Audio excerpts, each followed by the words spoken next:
The very first bit of advice that I feel is bad moving into 2024 is, and you might have already guessed it, chasing trends and just going after those standard products that everyone is selling: t-shirts, sweatshirts, mugs, and well, let's throw in tumblers. There's still people out there that are suggesting that that's what you do. And I'm here to tell you that if we had 100 people do that, which, by the way, guys, there's going to be a lot more than 100 people doing that model. But if we had 100 people do it, there's going to be a very, very, very small percentage that are going to actually get results. What's going to probably happen is there's going to be 100 new sellers doing the exact same thing, and you're going to be competing with them and then the other 100 that are coming in the next month and the next month and the next month.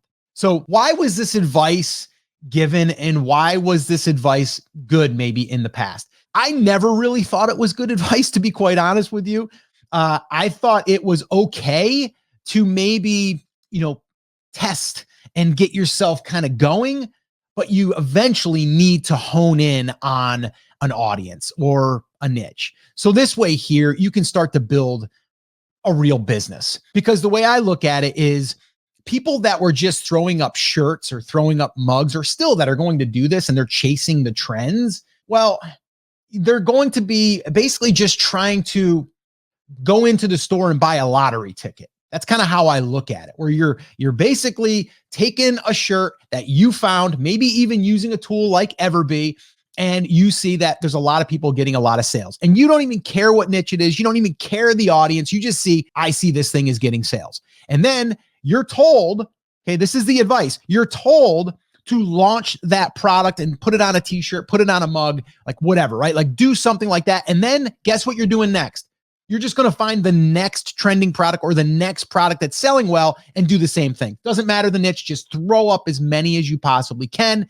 And that is the business model. To me, like, okay, maybe back then, if you were trying to make a few $1,000s, you could do that. Maybe that was the goal. But I think there's a lot of people right now that want to create something that can turn into a revenue stream, something that is happening every single month. Let me know. I'm curious in the comments right now. Let me know. Are you trying to just make an extra, $1,000 and have to go out there and find more products and all that? Like, what would you rather do, that, or would you rather create some products that can sell around the clock? And I'm not talking like now, but like well into the future. Let me know in the comments. And you know what? Maybe you are looking to maybe just go and try to find those products and make a quick buck. That's okay if that's what you want. My thing is if you're looking to build a passive income stream, and I say passive, it's nothing is really ever fully passive, but something that is more evergreen, something that you can do the work now, and then you can reap the benefits over and over and over again for years to come. And here's the other thing. When we're doing it by building a brand, where we're building a suite of products that people can buy either more when they're checking out or in the future, there's also now where we can take this asset, as I call it, we're building a business, an asset, and assets in the business that we can then take and market off of Etsy. So we're not just building it dedicated to only Etsy. So that's the one piece of bad advice that I would avoid right now. And anyone that will listen to me, I will say that. If you come up to me and go, hey, what's the best way to get started on Etsy? I'm not going to tell you to chase trends. I'm not going to tell you to go find hot products. I'm going to say, find your niche that has demand. End of story, right? And then from there, we build out the business. Like, that's what we're doing. Let me know in the comments if that sounds like something that you would be interested in doing moving forward in 2024. Does that make sense?